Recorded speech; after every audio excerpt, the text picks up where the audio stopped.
John Eaton is a poet and songwriter, also a nurse and care home manager. He lives and works in Taunton, Somerset, United Kingdom. John started writing in the middle of lockdown as a means of staying sane and keeping in touch and building relationship with his granddaughter, Evaleigh. He has always had an affinity for the English language and space and time provided the opportunity to create. Is passionate about encouraging literacy and love of the English language. Featuring a lot of creative prose, is Spid the Spider adventures are fun for parents to read with their children and to help them learn to read, grow, and inspire a determination to succeed. His first book is a collection of poems, or what he calls poetry. Thought from a Faraway Place, Oxton Macauley, 2021, his works is inspired by the people, punishment, pathos, and humorous proclamation he encounters in his day job. And on today's episode of Auto Interview, it's my utmost pleasure and joy to have on the show today, John Eaton. How are you doing, John? I'm doing fine. Thank you very much. Absolutely. It's amazing to have you on the show today. I'm quite excited. We're going to be having a conversation around your works. Well, I'm very grateful for you to have me on your show. Absolutely. I'm excited as well. Thank you. So, John, I see that you have a lot of literature works out there, and I would like us to start our conversation with one of your books that I found the title to be so compelling, and that's Thought from a Faraway Place. Now, I'd like to ask you, John, could you tell us about what inspired you to write this particular book, Thought from a Faraway Place? I'll say thank you, Peter. It's great to be here. The title "Thought from a Faraway Place" is actually a little place in my mind, and it's where I don't really know where it is. It's something that just happens, and it arrives, and I write, and then it goes away again. So that's the idea of the title, really. I started writing back in 1972 when I did a poem about a girl stuck in a fridge when the days when there were handles on the outside and you get stuck on the inside. And so I really started from that point, and then in recent years I was busy doing my care home stuff with a newsletter, and that newsletter always had an empty space for me. I couldn't fill with pictures, so I started writing poetry down the last bit of it. Then over a 4-year period, I amassed quite a bit from there. The training manuals that I already did, I always put a 4-line poem in, just because if there was an issue on, I worked in care, and if it was safeguarding, I could do a 4-line limerick or some words, humorous hopefully, to get the people excited about wanting to read dull material. But from 2015-19, I was also writing other things. And when I actually looked at it and put it all together, I was quite surprised at 224 poems. Wow. And that's what I can send, that's the sky, but I can send that off to somebody to see if they want it. And surprisingly, to my mind, they came back within 6 weeks and said, yes, we want to do it. Wow. And that was a great thing. And then this is a book. It took 2 years because of COVID.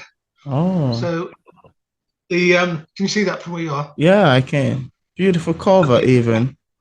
Yeah, I designed it, but it's just a way of looking at. Though it's some sort of Caribbean or some sort of exotic place, the mind is there, the body's somewhere else, and that's the symbolism of it, really. And it took nearly 2 years because of the COVIDs, and we were desperate to get it out, and it came out in 2021. Wow. And it sort of I guess started me on a role of writing, although I didn't realize it at that time. So it's sort of my first attempt, and it got me smitten. Wow. But it was COVID itself that everything went. That was the start of it. COVID then blew everything. I just started writing unbelievably amount of time. Wow. In my care home, because I was stuck there 7 days a week, 24 hours a day, often waiting. I don't know what it's like with you, but with us, there was a Yeah. lot, and that's how the writing cycle started. And once it started, it Wow. kept going. And so that was the start of it. The Spid the Spider it comes essentially from you did that. What else can you do? Mm. Um, I had a granddaughter called Evaleigh, and she was in the Middle East, and Oh. she was just born, and I thought well, I didn't want to go to bring her a bit of plastic. I don't know. She to put in a bath or to play with because it Mm. all gets lost. It gets in time. It gets thrown away. And I thought, what could I do special? So I thought I wrote a book. Write a book for Wow. her. I saw her by Christmas. I'd written 12, and by Easter I'd written 18. So I sort of got into a writing streak Mm. with it all, and that's ended up with the 12 books now already written on Spid, and Wow. um, Wow. so in the end, this is where we are. They're written for children from 5 to 10.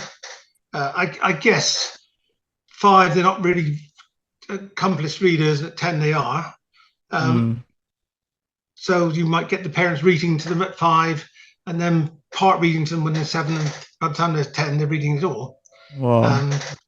So it encompasses all those sort of different areas of reading, and also Mm. there's a bit of education where the books are educational in terms of they've got a storyline and they've got an understory. So the story may well getting lost in the forest, Oh. and the underlying story is about what you do in a predicament. Each book has got a QR code to a song, and there are 2 songs in the book. Interesting. Yeah, the QR thing is quite useful because it means that if you don't want to listen to the songs, you don't have to because it's there. You've got to have your Mm. mobile phone, and so you can read the book through. But if a child wants to they've had 15 minutes reading, want to go to bed, they can have a song, and then they can have the second part of the book the following. Yeah, thank you so much for mentioning, and I love your take on this, how you came to be. You also have, Speed, the Speed book series. I'd love to ask you, for readers who haven't read it yet, and without giving much information away, could we have a stick of what I'd expect picking up Speed, the Spider book series? Yes, well, firstly, it's aimed for the 5 to 10-year-olds. But children, mum, dads can expect lots of fun, happiness, humour, Mhm. um, and it's sort of geared into key stage 1 education. So it's at a level which is at the same level they'd be doing at school, hopefully. Mm. Contains slapstick sometimes and Oh. wordplay. We have on one of the books we have the name of the going to the moon. It's a Richard Branson pickle, which is great for kids. It's a funny name, but for Mm. the adults will know it's Sir Richard Branson, so they will take the view. They can have a laugh at that, with the children laugh at the funny name, and Wow. so it has 2 sets of humour, one for the adults and one for the children where it can. And the issues that would I say the book is Spid always causes a problem, and he always eventually finds a solution. Wow. And so he gets himself into trouble and he gets himself out of trouble. Wow. Well-meaning, but at times cut corners. And the other thing I think is educational in terms of he goes to the 7 wonders of the world. Wow. He goes to the moon. He does lots of different things, and inside the books are interesting thoughts and things that they wouldn't necessarily see as a 5-year-old, but maybe when Wow. they're 15, these ideas implanted may come up. The ideas of going to the moon's made of cheese. It just gives a little bit of extra thought to a child's mind, Wow. what they call growth mindset, I think. People learn, and because they learn more. Yeah. And what we also think is relevant is that because the family mother, the father, or with the child. It's a bit of family bonding that goes with it. So Oh, that brings family together, wow. and that's the nice thing about it, really. Yeah, that's amazing, really. And I love your take on that. Sounds quite captivating to me. And now, Speed is also a musician, and your book includes songs. What is the purpose and provenance of the songs? Would you like to talk about that? Yeah, well, the songs, I wrote the verse. Pete Diamond, who used to work with Paul McCartney, does Yeah. the lyrics and sings it. And they're meant to communicate the message of the book. So if you never read the book, you might know what the book was about by listening to the songs.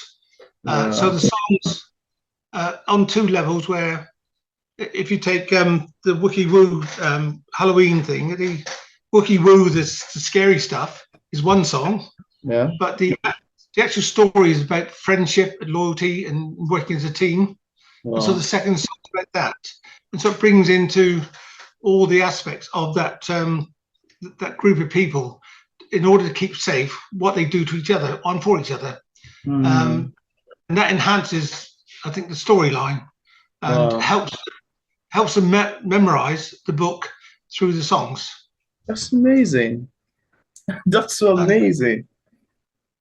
and it's got the QR codes, which I think also something that we put in so that you can get your phone and you can put them on the QR code and the song will come up on you. It's technology is Wow. so big these days. Wow. Um, and we have two songs per book. And I say it breaks up the narrative. So if it's too long a book for some young children, you can stop at the song and you can carry on the following night, Yeah. or you can follow through. I Yeah. think they come to life in songs, and we also have animated songs. So if you go to YouTube, Spid the Spider YouTube, there's animations songs from Michael Smetham, who does the animation, and also Hmm. sing. So if the kids want to sing along, there's a sing along version there for the songs also. That's great. That's Uh, amazing to know, really. I love your I know. take on that. Thank you. Thank you for sharing. And now, apart from Speed the Spider book series and Thought from a Faraway Place, do you have any other works you've authored or say currently working on? Um, yeah, I mean, what I'm doing now is every story tells a picture, which Yeah. is the poetry book, which is done, and that comes out, I think, in June. Another one's gone in, Love, Loss, War and Peace, and that will be it's completed, I think, in July and probably out for Christmas. But Hmm. it's Spid the Spider, the next Spid the Spider book, was the most important one, is Spid the Spider joins Sir Francis Duck and his pirates. And that's Wow. again another historical led something where they learn. We call him Sir Francis Duck. Everybody else knows him as Sir Francis Drake. And his pie rats are really rats that eat pies. Um, and there's a lot of humor, a lot of fun. But basically, they're press ganged onto this ship, and they have to Hmm. find a way of getting out of that. Wow. It's got pretty good reviews so far, and we've not yet gone to. Interesting. I love your take on Uh, that. And now, as a poet, I would like to ask you, in your own term, how would you define poetry? What does poetry mean to you? And also, what more adventure can viewers look forward to in your books? See, I call it proetry, which Yeah, is prose and poetry. So I never think I write a poem. I think I write a story yeah. in in rhyme, and so I call it poetry because I think that's what it is. And it's storytelling in verse, and it's sometimes fun, sometimes it's serious, sometimes about the world, sometimes it's about an ant. It could be anything and everything that whatever is coming into my head at that particular time. And Yeah. there are life stories, people I've known, things I've seen, places I've Hmm. been. It's a whole spectrum of things. Quite a lot of funny, because Absolutely. often when you have even things that go wrong, there's always a funny side to it, and you try to get to that point when there's no point just being miserable about something. Take out some fun out of it. Make it a happy event rather than a sad event. Yeah. Wow. I love your take on this, actually. And to me, I've always considered poetry as a language of the soul of the writer, of the poet, which to me has been my definition thus far. Yeah, so it's nice to hear from you too. That's beautiful to know. Oh, thank you. Yeah, that's amazing to know. And now I'd love to ask you too, John, is there anything that you would love to share with the viewers about your books that we did not mention in this interview? And I'd love the viewers to know.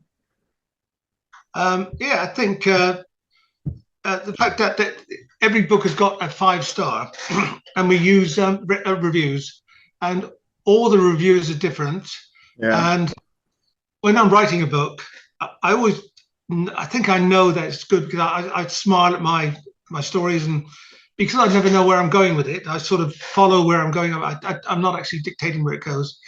And I get to the end, and I'm really pleased with that. The great thing is the reviews, because what I think then comes back as being, yeah, they felt the same, and if they felt it, and they are acting for parents and children, if you like, by giving the review, then the children and the parents will feel the same way.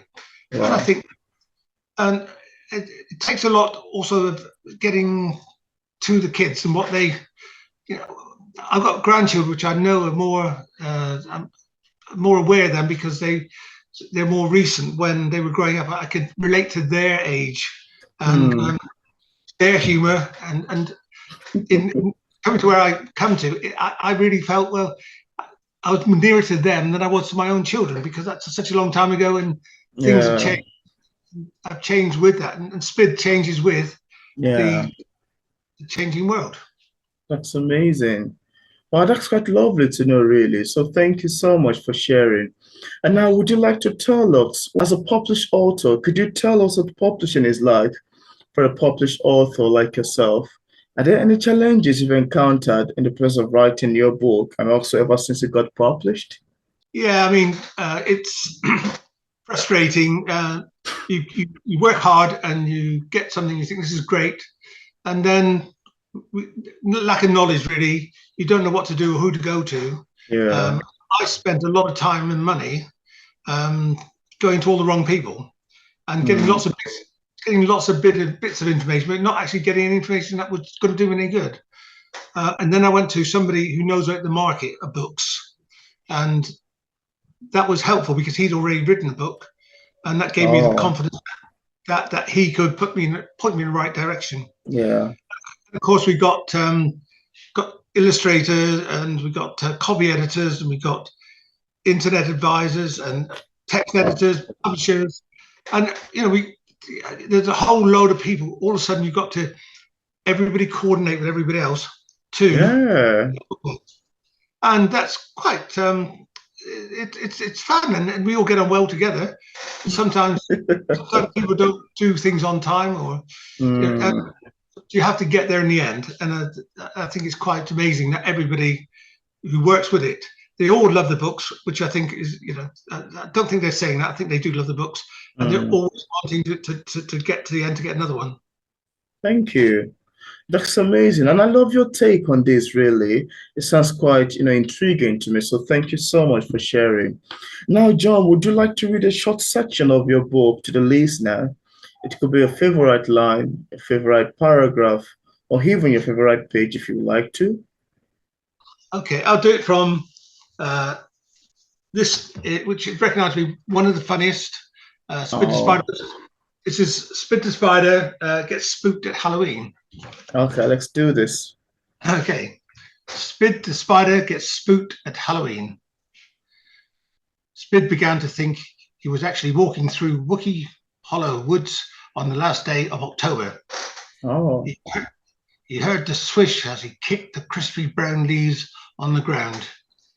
He noticed his breath looking steamy in the damp evening air. Not that he could see very far in that front of him. It was quite dark already, as if there was a storm brewing. All at once, Spid heard it, a terrifying "Ah!" That's it. That was quite amazing. Thank you so much for reading. And just in case we have some viewers who are currently watching this interview and would love to get a copy of your book, on what platform is it available on for purchase? Well, you can get it off the Spid the Spider website, www.spidthespider.com. It's in paperback, EPUB, audiobook. You can get it in all good bookshops, internet booksellers like Amazon, Audible, Apple, Google. Yeah. Barnes & Noble in the States, Books A Million, Walmart, pretty much everywhere. Yeah. Thank you. And I left a link in the discussion part of this interview where interested viewers can get a copy of John Eaton's books directly on Amazon and also on other platforms. So thank you so much, John, for accepting the invitation to be featured on P English Literature. It's awesome having this conversation with you. Well, thank you very much for having me. I've enjoyed it. Absolutely. It's my pleasure as well.